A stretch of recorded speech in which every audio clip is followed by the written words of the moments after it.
Welcome back to 5 Miles Easy with me, Rose Harvey. And me, Steph McCall. She's an Olympian. And she's an elite ultra runner, so you might think we have this running thing pretty figured out. We absolutely don't, but we're on a mission to become better runners. And we're bringing you along for the journey. So let's lace up for 5 Miles Easy. Steph, we're recording this 2 weeks after your race, 100k, and 3 weeks after my marathon. So shall we talk today a little bit about what our time off has been like? Because I feel like you spend so long planning these races. You're following a training plan, everything's very structured. And then, I don't know about you, but you finish and it's like, oh, I don't have a plan. Yeah. And it's a really weird, like, limbo time. It is, because it's one of those things where you're like, okay, after the race, I'm going to rest and take a bit of time off. But I don't really think, okay, Monday I'm going to do this, Tuesday I'm going to do this, and what that necessarily looks like in terms of easing back as well. I think it's also really important to have that time to not have the structure. Yeah. Because ordinarily life is so structured that I kind of need that bit of time to just run when I want to run and like not worry about training and fitting it all in. And listening to your body more than ever. Yes, exactly. But then when you're getting back into it, that's the phase I find quite hard to like structure it all and work out how much I should be doing. And it all does have to be really intuitive as well as you're coming back, I think. But yeah, it's kind of a weird phase, isn't it? Yeah, it is. When I think, especially when you start running again, you're like, oh, I'm running, so am I meant to be doing what I normally do? But you're not. You know, you have to be really careful about it. So it's just realizing you're not in that normal block of training yet. You do need to view the running a little bit differently and build up gradually. Yeah. So what's it look like for you coming off 100k? I mean, it's so different to anything you've done before, and you had 2 races before. So has that downtime and then coming back period looked different to when you've done the shorter races? I say shorter, I mean marathon. Yeah. No, it's weird that, marathon's still a long way, but it actually, it has looked different, because I guess I didn't know how I was going to feel after such a long way, because like you said, I've never done it before. After a marathon, I mean, I've always had a bit of DOM straight away, and then normally after a week, I'm like, I'm good to go. And you kind of feel like I could probably do a session soon. Whereas what I found with this, I'm able to easy run. I feel okay doing that. But I'm also quite scared. I've never really had that. After a marathon, once I could start running, I'm like, okay, I'm good to like ease back in. Whereas now I feel okay when I run, but I'm also just really scared of getting injured. Because is that because your legs feel tired or your body feels tired? Or? I think it's because I know probably the damage I've done to my body, and even if my legs aren't hurting, I'm like, oh, but what if this run I shouldn't be doing? So I'm kind of doubting myself, and I'm trying to be sensible, and I definitely don't want to session. I almost think I probably won't session for including everything, about 4 weeks. Yeah, as in not 4 weeks from now, but since the race for 4 weeks. And that's not to say some of my runs might be a bit steadier, like clip along a bit, but I don't think I'll do a specific session for 4 weeks. Yes. After the race. And what's the downtime actually look like for you? Like, what did you do in day 1 to 7 and then 7 to 14? So I had a few days just completely off, which to me always feels really weird. And I think we spoke about it, like the lack of routine. Yes. I'm like, I need to be busy, and at least I had other things to do, but it was still a bit like, this isn't normal life. Yeah. And then the first time I tried running, I basically just did this like 1 mile test just to see, but I wouldn't really count that as a run. And then I thought, okay, like I need a few more days. And I did then go on the elliptical because I felt like I'm ready to move my body. I'm not sore, but I don't want to do too much impact. So I've now been then balancing some easy running with also days of no impact and just going into the gym and going on the cross trainer. Yeah, nice. And what, like your easy runs, how, given that your normal easy run is what, like 8 to 10 miles, what? I've now got to 8, but it was like 3 or 4 miles for like the first few, and then I was just like, oh, maybe I can do 6. And then now I've managed 8, and it feels absolutely fine when I'm doing it. So I'm like, okay, this is good, but I'm just being cautious as well. I think it's such a good point though, because the temptation is, if you feel okay, get straight back into it. But to your point, it's your body has gone through a lot, and it's really respecting that it's going to need time to repair. And also, like, what's the rush? Exactly that. Yeah, there is absolutely no rush. Yeah. So, and also I think it is individual for everyone, but no matter what, your body's gone through a lot. So for me, me, the mileage I'm doing now is like a fraction of what I'm doing when I'm fully training. And so the comfort I get is that my body's used to recovering after a lot of miles. So actually doing a little bit, it knows kind of it can recover a bit easier, I guess. Yeah, you're still doing so much less, so Yeah, it's going to be able to deal with that. Yeah, and I'm just not doing any double runs at the moment either. So I feel like, I'm hopefully getting the balance right. But I just don't know. Like, it is really hard because everyone's so individual. So it's just such a different distance. Like, you've never done that far before. Yeah, exactly. I kind of had the same thing after the marathon, that I actually felt fine. Like, even the next day, I was like, oh, I'm a bit sore. But to be honest, I've been that sore after some sessions. Yeah. So my legs were fine. Yeah. But my Whoop scores were all over the place for 4 days. Really, yeah. Like, elevated resting heart rate at night. I always sleep terribly after a race. I wake up really hot. And I did have that. It's like my body is still going. Yeah, it was really interesting having that data, because I was like, obviously, even though my legs feel okay and I felt like I could have run, I was so strict on it. I was like, 6 days, absolutely nothing, like no exercise at all. And then I did a bike ride, and then I started easy running. Same as you, I started off with 4 miles. And then I think at the end of that week, I got to 8. And then this week I've started back sessions, but it's taken me, that's what, week 3 after a marathon, which, unlike you, I've done them before, so it's not, exactly. It does, you recover a bit better each time, I think. But do you feel like you've learnt from previous marathons? Because I remember you said after Chicago, you felt really good, so you just kind of jumped straight into it, and then I regretted it. I felt fine coming back from Chicago in the first few sessions. I felt fine, and then it kicked in. I was like, I'm fatigued. Like, this is not feeling good. So again, it's that thing of, I don't have any mad rush. I don't have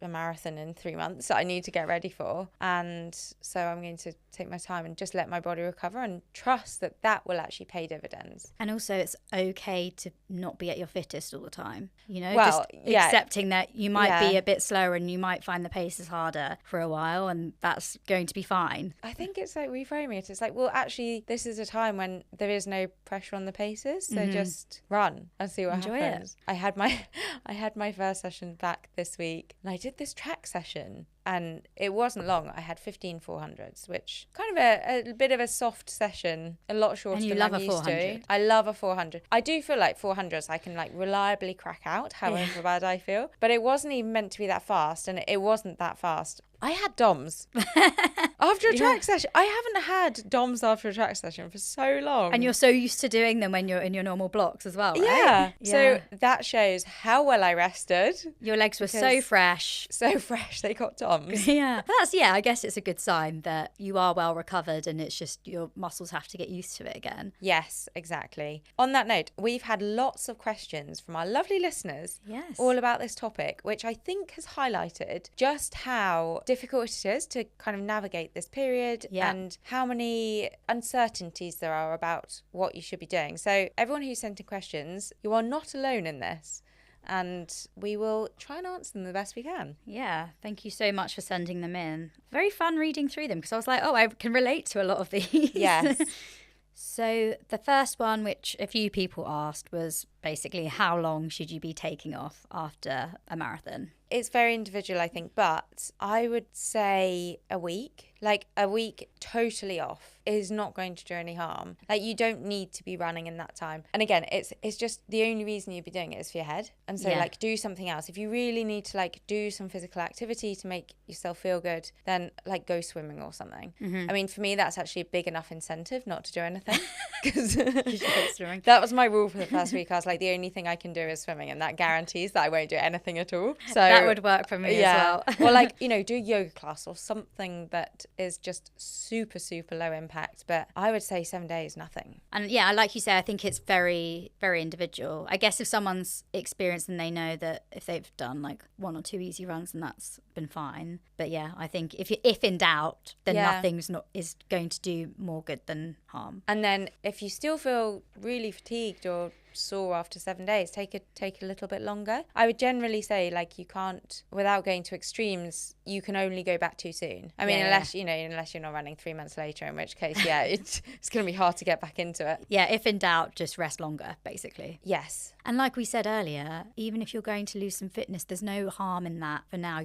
Hopefully you're not rushing into your next goal straight away. Your fitness will come back so quickly, like it just does. And it will come back much quicker if your whole endocrine system has recovered. Yeah. That's the bit people forget about. It's not just like your muscles, but it's the endocrine system, which has gone through so much stress of not only running the damn thing, but all the pre-race stress and the adrenaline and the cortisol that goes into you for that. 100%. Got to let it all settle. Yeah, absolutely. And then building up mileage, we've had a couple of questions on this in terms of how to actually ramp back up. So we spoke about earlier how we've done it, which is pretty similar, starting at 3 to 4 miles, which for us is really short. Very short. It's actually quite nice doing that. It's like, I'll just go out for half an hour.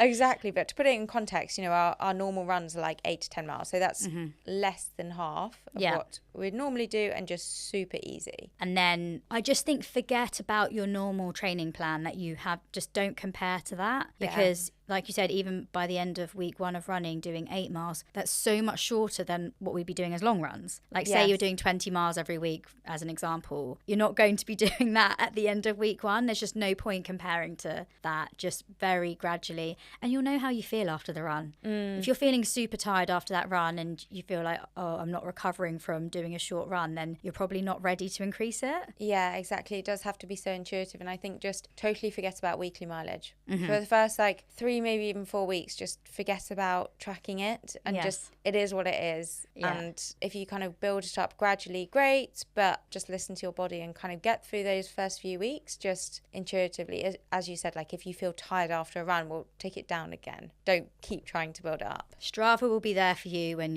you're ready. When would you reintroduce sessions again? So I started sessioning on week 3 after the marathon. First session was pretty short, and then just today I did my first proper one. So that's 3.5 weeks really after the marathon. I've only done that because I feel good. So I think if I was still really fatigued, I would push it another week. And I spoke with my coach and there was the option to do that. And we kind of had a discussion. I was like, I think I'm good. And then I tested it with a really short session. And only then when I came off it was like, okay, I felt fine in that. Yeah. Did I progress? Okay. So I feel like 3 weeks later is a pretty good gauge after a marathon if you've, bearing in mind I've done quite a few, so my body is conditioned to it. Yeah. If it's your first marathon, maybe that's way too soon because your body just won't be as conditioned to it. Your muscles will be more sore and it will take a bit longer to recover. So maybe leave it another week, 4 weeks. I have found actually with each marathon I've done, every time it gets a bit easier. I mean, I guess there's sometimes anomalies depending what happens in the race, but over time, if I compare to my first one, the first marathon I did, oh my God, it took me so long to feel okay. Because it's like your body's just never gone through something like that before. That's the thing, and the more you do it, it's just your body does get better. Bodies are amazing. Yeah. They just get better at recovering, and the more you do it, it's like the quicker you can recover from it. Yeah, it's like, oh, we've been here before. Yep. What about foods after a marathon? We've had a couple of questions on this and actually like how to recover. I mean, for me, it's sleep is so crucial, which can sometimes be hard if you want to socialize a bit more, and it's got to be a balance, right? You've got to fit in the fun things, but sleep is so good. Yeah. Do you know what is so magical? Because I remember actually, so the day after the 100K when my hip flexors were so sore, I thought, oh gosh, this is not good. And then the day after that, I had a really good sleep that night and they didn't hurt the next day. And I thought, what has my body been doing in the night? Because this is magic. All the repairing. Yeah, it's just so, sleep. And then eat. I'd say actually like definitely in the first week, I was eating very similar to when I'm training like 100 miles a week. Well, I'm starving after a marathon for days. Yeah. And I think just like honour it because you think, oh, I'm not moving as much. So like maybe you don't need but you do. Like your body's actually doing a lot internally. A lot of repairing, yeah. So we went out for pizza after the marathon and had dessert, like so much food. I woke up at 4 a.m. starving. It just shows like how much your body's doing. And I was really hungry the whole next day and the day after that. But yeah, to your point, just I think you do need to like really fuel that recovery. So still lots of carbs, which can be a bit tricky after carb loading for a week. It's oh God, I don't want to see another carb. But lots of carbs, lots of protein. Yeah. And really hydrate. So yeah, I'm the same. I kind of keep my nutrition very similar in the week afterwards. Yeah. And also, I mean, it's such a short amount of time, but if you got a bit heavier, honestly, it's only going to do you good. I feel like it's good for you. I think you just got to get a bit fatter for a while. Yeah. You can't be at your like leanest, lightest, whatever you got to for your big race all year round. I just don't think it's good for you. Yeah, and then when you go back into training, it's like you're going to lose it anyway. Your body just adapts to like make whatever you're doing. doing. Yeah, exactly. Yeah, totally. I'm running a marathon 4 days before my wedding. What would you recommend for recovery? God. The thing I'm most worried about is the shoes. What shoes are you wearing? I think I'd cramp. Like my calves would My toenails were not in a fantastic way after the marathon. Really? Actually, only one. But I wouldn't like to be wearing my wedding shoes, that's for sure. Can I tell you something? I've never lost a toenail. Really? And my toenails are, I mean, I've got a couple very ugly ones, but I've never lost one. And the 100K, no damage. That is miraculous. I don't to be know. fair, I haven't lost it, but it was actually not my toenail. I got a blood blister under it. It was really bad. Ouch. Really painful. Yeah, I would be worried about the shoes, so maybe ice your feet. Ice your feet. Maybe stock up on some toenail polish. I don't know. Fake toenails. Yeah. Have a pedicure afterwards. No. You think that would hurt? Yes. Just to paint them though? Maybe rather than scrub. I think it's going to have to be a DIY. Okay. I actually, after my first marathon, yeah. Funny story for you, London, I booked a pedicure for the next day, thinking this would be a lovely treat after a marathon. Yeah. Oh my God, it was the worst experience of my life. I don't know why I didn't cancel it. Oh. Like, my feet were very, very sore. Okay. And I think I'd also just got a new pair of shoes, rookie error, put them straight on for the race, as you do. And yes, very, very battered toenails, which then got annihilated by this pedicurist, which was a very, very painful experience. I would not recommend that. Okay, I'm glad you've got experience because I gave the wrong advice there. Okay, do not get a pedicure. Get some nail varnish. Just look after those feet. Do you know what? I think you'll be so excited. You'll have a high after the race and you'll be so excited that it's your wedding. Maybe the adrenaline is just going to carry you through. Have a hot bath. And you'll probably have a few drinks at the wedding, I'm sure. So that your muscles will just be so relaxed by that point. And then maybe after the wedding, hopefully you can then do some proper downtime. Yes, then go and get a massage. Yeah. And a spa day. Yes. Rose, how important is sleep and recovery to you? Honestly, Steph, it's everything. You can train as hard as you like, but recovery is when you actually make the gains from that training. I've really tried to dial in my recovery, and sleep is the foundation of all of that. Totally agree. That's why I've been using Pillar Performance Triple Magnesium. It's so good, isn't it? I've been using it too, and I've had the best sleep ever. I actually look forward to it in the evening. Delicious little tea before I go to bed. And then when I check my Aura scores in the morning, my sleep quality is so good and my HRV is nice and high. Well, funny you should say that. Pillar Performance's Triple Magnesium was actually developed by a top HRV researcher. And there's a ton of scientific evidence which shows that this type of magnesium activates the parasympathetic nervous system, which is why we're able to fall asleep quicker and stay in those critical deep and REM sleep cycles for longer. And our listeners can experience the same benefits by heading to pillarperformance.shop, or if you're in North America, visiting thefeed.com and use the code 5mileseasy for 15% off your first purchase. That's right, 15% off sleeping better, recovering faster, and running stronger with Pillar Performance. Thanks to Pillar Performance for supporting this podcast and keeping us injury-free.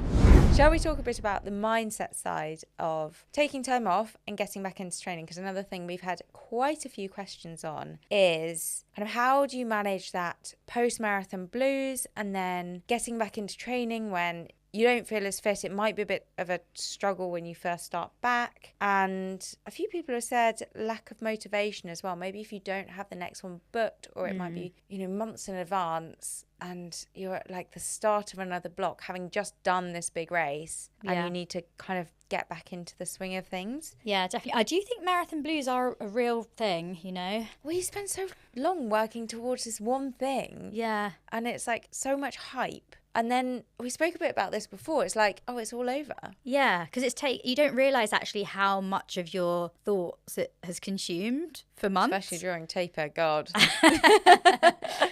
Oh, gosh, don't talk to me about taper weeks. I hate them so much. But yeah, I just think you've been thinking about it every day for months. Yeah, no, and then you're like, done. What do I do? What do I think about? But I think just accepting it is very normal. And distraction. And it's like the one time that, well, not for everyone the one time, but for me, it's the one time I can do other things. So I actually make sure, before the marathon, I book in things for afterwards. Now, I completely overdo it and book way too much in, so I actually am exhausted.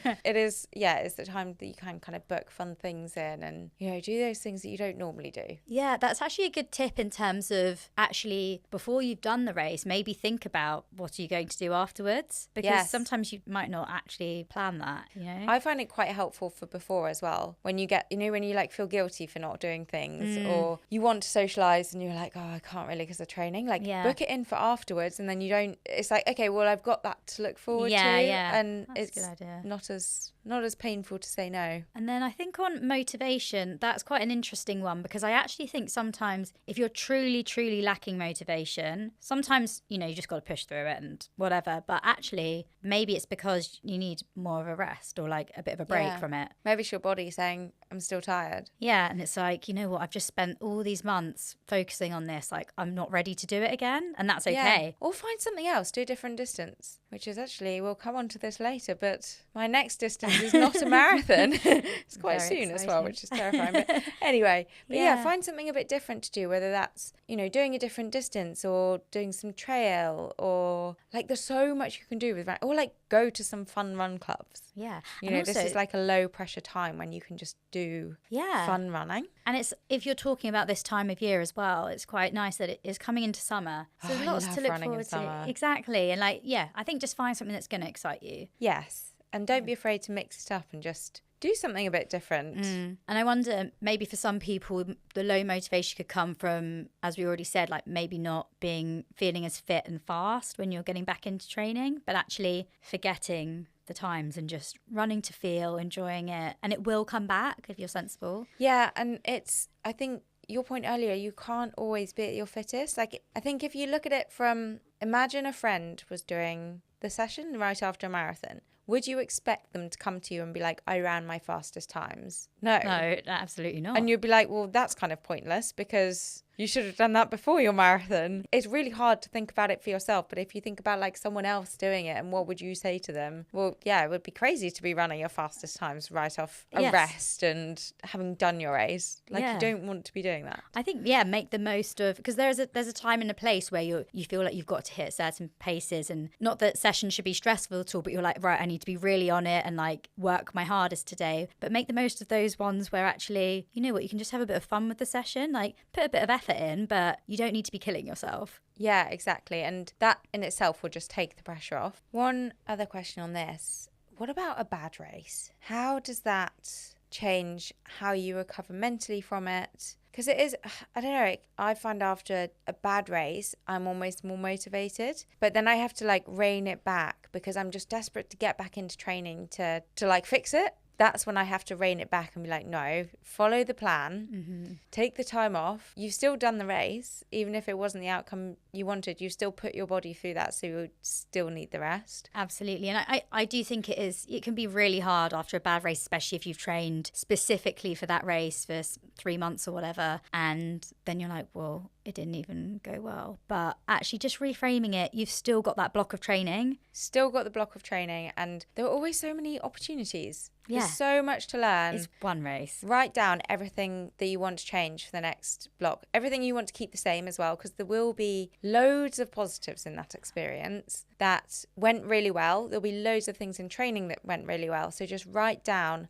everything you want to keep the same, everything you want to change that might have contributed to the bad race. Yeah. And then you've got so many exciting things to work on, but give yourself a rest as well. Absolutely. And also know that you're not the only one that's had a bad race. Like, It everyone, happens. like from the elite all the way down to everyday runner, everyone's had a bad race. So Yeah. it does just happen. Makes the good ones better. So we've got some that relate to injury, fatigue, illness post-race. One asking how to avoid stress fractures, please. I'm not sure if this is race specific, but I guess it relates to recovery though. yeah. I was going to direct to Aidan's episode. He gives really good advice on, I guess, like basically some tips on how to avoid stress fractures, basically. I mean, it's kind of the same with all injuries as well. It's like the most boring answer, but it's just getting your training load and your recovery right, and that balance between your training load and your recovery. So things like not cramming your sessions in and having a good amount of space in between them, not building up too quickly in terms of both mileage and intensity. Yeah, just really focusing on like recovering after the sessions to make sure that your bones can turn over enough for the next one. And do your plyometrics, because that really helps. Very good tip. And then generally staying patient after an injury. Very tricky, but very important. Well, you've got some tips there. You've recently gone through one. Yeah, and it's really hard, but my biggest tip would just be to make a plan with someone else who can give you the plan. That's a sensible plan. Physio, doctor, whoever it is, get them to make the plan for you and just stick to it. And also that can kind of keep you a bit more motivated with it, because it feels like it's a training plan. Even if you're not back running and doing what you're used to, you then can see week on week progress and you're getting closer to that goal of, I guess, running again. I just think it's the only way to actually stick to it, because whenever I've tried to make a plan for myself coming back from an injury, there's always that temptation of like, oh, I can just push it a little bit. Oh, actually, I don't need to take that much time off. I'm just going to start back. It's only a week early. That always goes through my head. Whereas if I've got someone literally checking and be like, no, you're not starting yet, it's the only way I can stick to it. So just get someone to help you with it. Just hold you accountable. Yes. Oh, someone I think has a similar stress fracture to what you had. How to get my heart rate up without running. Yeah, I only did the bike. That was, and swimming. You did swim? That was the only thing I was allowed to do in the second week. So. Oh gosh, did you hate that? Oh, I hated it. Oh. I went once a week. Okay. So I didn't do much swimming. And my patience is limited to like half an hour. So I really didn't do much swimming. Yeah, I think I started biking in week 3. But I was also on crutches. So you're very limited as to what you can do on crutches. Yeah. No, I remember when I had a stress fracture, it was like the first 2 weeks, just don't do anything. Yeah. Because you basically need to put like most of your energy into repairing a bone. Yeah. And then I was able to, I just lived on the cross trainer really. But yeah, same thing, going on the bike. Yeah, I think for femoral stress fracture, I didn't do any elliptical until way down the line, because it's still quite a lot of impact. And the way it's loaded is not great for that area. Got you, yeah. So that was why I only did the bike. Okay. And it was like, I think it was like 6 weeks till I went on the elliptical. Like it was quite a long time. It was after I was off crutches. Okay, interesting. If you think about it, like I was on crutches, so completely offloading, that to an elliptical is you're actually loading quite a lot. Yeah, okay. But it depends kind of how severe it is. But yeah, I would definitely say bike for the first few weeks, and you can really get your heart rate up on the bike. But also don't stress about it too much, because you're on week 2. It doesn't matter if your heart rate doesn't go up for another couple of weeks, to be honest. It's like the fitness will come back. Even if you have like 6 weeks of not raising your heart rate, it will come back really quickly. Your heart isn't going to suddenly shrink. And I think actually if you do it sensibly and you build up to it, then when you do run again, you'll be surprised at how your level of fitness when you start running. It doesn't really go, I mean, the first few sessions feel quite hard, but I almost think that's fine. The motion of running feels weird because you haven't moved like that or used those muscles necessarily for a long time. So you just have to get used to that. But yeah, you'll be fine. You'll get there. What to do about blisters post-race? Well, then on your foot, don't get a pedicure. Don't get a pedicure. And salt water. Ooh, stingy. It does, but it does really help. And Compeed if you're wearing shoes on them. Oh, this one I actually find really interesting because I'm trying to work it out for myself, so I'd be interested to know your thoughts. Do you keep up with the same amount of strength training, or do you ease off for a few weeks after your race? I was off for a few weeks. Yeah. I didn't do anything for 10 days. And then the only thing I did do was like some like bands and, you know, just to keep everything a little active. And then after 10 days, I got back in the gym, but it was way lighter and very easy. And then this week I've kind of got back in the gym and starting a new program. Oh, exciting. Which is exciting. Yeah, so because I'm a week behind you and I'm thinking next week to start doing a bit more in the gym. But I've been doing a tiny bit I've done some Pam abs this week. We love anyone that doesn't know Pamela Pam. Reed.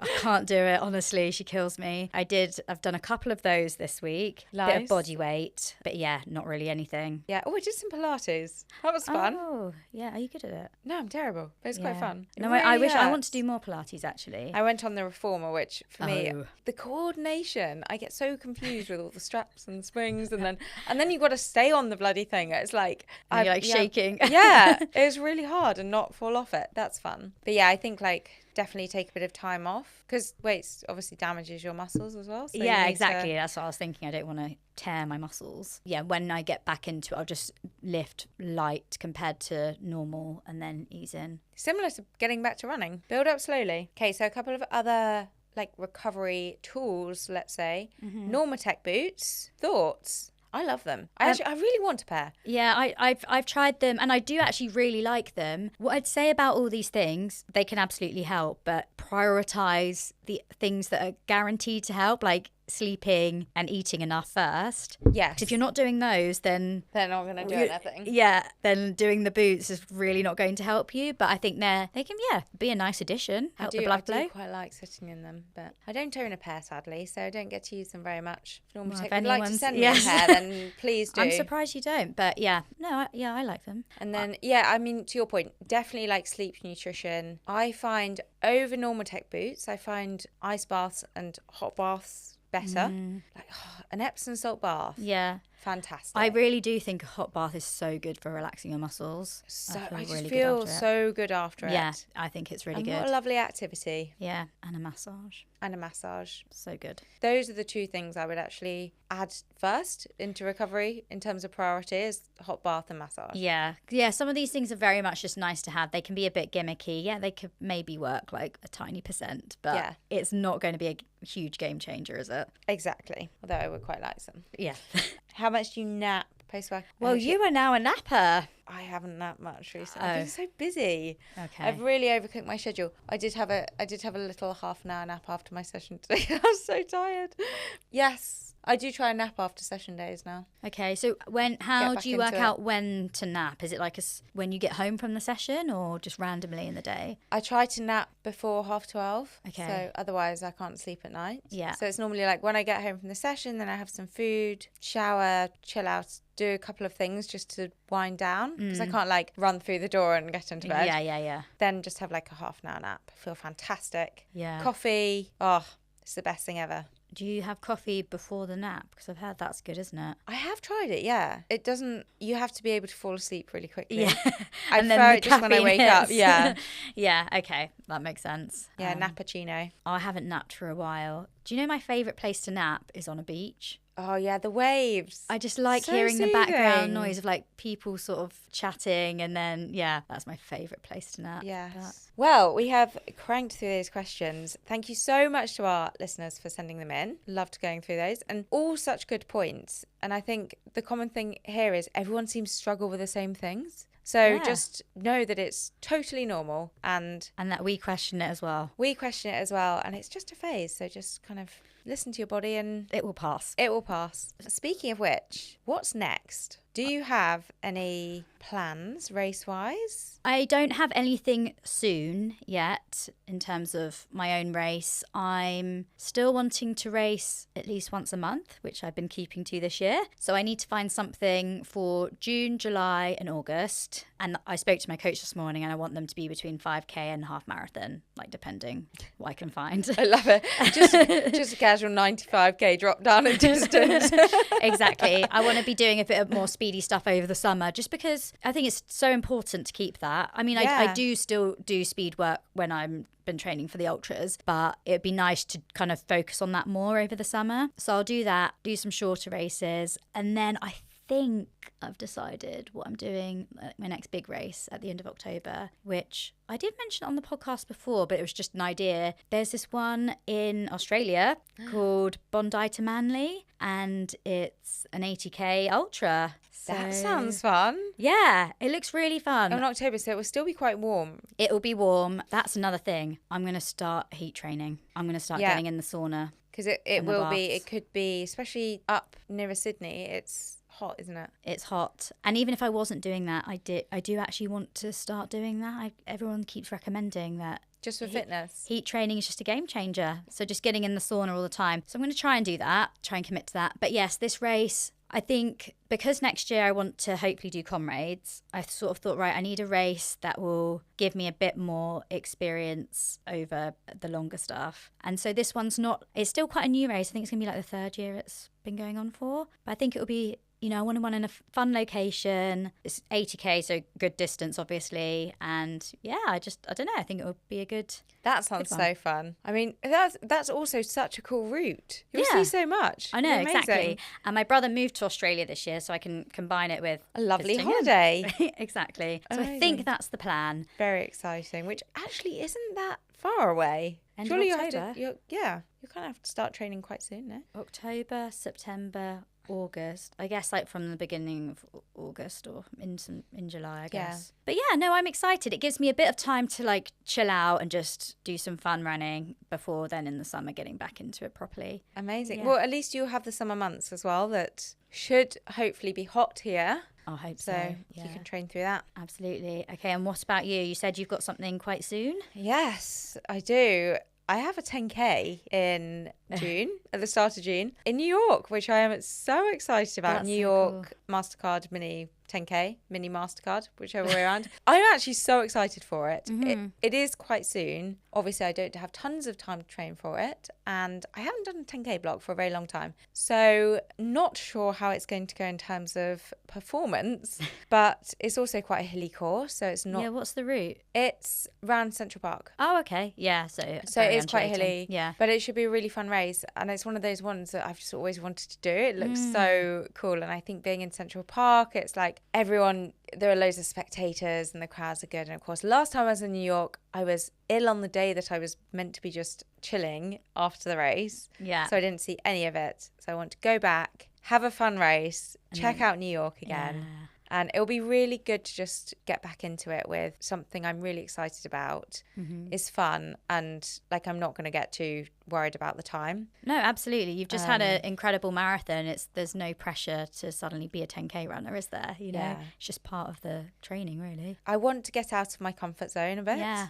And I think that's the focus for me for summer, is just get out of my comfort zone and get used to kind of putting myself in the bin early on, and because those shorter races you have to do that. It's not like a marathon where it's like, oh, it's got to be really comfortable for 13 miles. It's like, no, it's going to hurt. Yeah, you're like 1 mile in and you think this is the fastest I can ever run. Yeah, and you've got to be able to work through it. So I want to really practice that and just get a bit more used to it, and do things which aren't my comfort zone, which my comfort zone is firmly the marathon. So just have a bit of fun with shorter distance. That's cool. So will you be doing that after that race? Will you still be focusing on shorter stuff for a while? For a little bit, yeah. I think marathon plans are a little bit TBC, but yeah, definitely for kind of June, July, just focus on some shorter stuff. I think that will also help my marathon. Regardless of what marathon I do, it's kind of a good idea for me, and just try to get a bit faster over the shorter stuff before going back into a marathon build. I think part of me was like, I'm not ready to go straight back into a marathon build, so I need to do something else just to mix it up and keep it fresh. I also think when I do some speed work and I build some confidence over that, it definitely helps my mindset going into the longer stuff, because you think, oh, I know what paces I can now hit over these short things. So you have more confidence in the longer reps as well. Yeah, and I find the short stuff hurts so badly. I'm like, well, at least it's not that fast. Yeah, exactly. For a marathon, it's like, oh, well, I don't have to burn myself quite so badly. Oh, it's so painful. But that's so exciting. So yes, a little trip to New York and then TBC. But I love training over summer, so I'm really excited for just training in the heat. Well, I hope everyone found that useful, because I did. Just talking through it's actually, kind of helped me feel motivated. Yes, some good tips there, if I do say so myself. And good luck to everyone who is coming back from a marathon or preparing for the next one. Rest up and don't get a pedicure is what I've taken away from today. Thanks for joining us for 5 Miles Easy. See you next time.